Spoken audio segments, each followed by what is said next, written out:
तर आज खरं तर महाशपथविधी आहे, मात्र आपण आज दिवसभरात आणखी काही विशेष ज्या घडामोडी आहे त्या आज काय विशेषच्या माध्यमातून बघणार आहोत।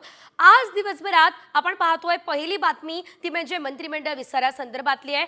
आज कारण संध्याकाळी 4 वाजता नागपूरमध्ये महायुती सरकारच्या मंत्र्यांचा शपथविधी होणार आहे। महायुती सरकारच्या मंत्रिमंडळ विस्ताराचा फॉर्म्युला निश्चित झाला आहे आणि ही माहिती सूत्रांनी दिलेली आहे। भाजपला 21, शिवसेनेला 12 असे मंत्रिपद दिली जाणार आहेत। याशिवाय जर आपण बघितलं तर अजित पवार यांच्या वाट्याला मात्र 9 ते 10 मंत्रिपद येणार अशी शक्यता आहे। तर आज हे सर्व मंत्री जे आहेत ते शपथ घेणार।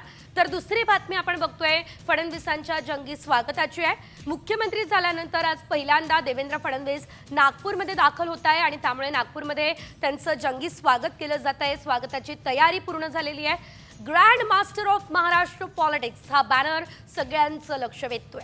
फडणवीसांच्या नागपूरमधल्या निवासस्थानी फुलांची आकर्षक सजावट सुद्धा करण्यात आलेली आहे। आणि आता तिसरी बातमी ही तितकीच महत्त्वाची आहे, कारण ही बातमी महाविकास आघाडीच्या नेत्यांच्या बैठकीची आहे। हिवाळी अधिवेशनाच्या पार्श्वभूमीवर नागपूरमध्ये महाविकास आघाडीच्या नेत्यांची बैठक होतीये। या बैठकीत आता सरकारला घेरण्याची रणनीती ठरवली जाणार आहे। त्यामुळे या तीनही आज दिवसभरातल्या अतिशय मोठ्या आणि महत्त्वाच्या घडामोडी आहे। या सर्व घडामोडी आपण आज काय विशेषमध्ये सविस्तर पाहूयात।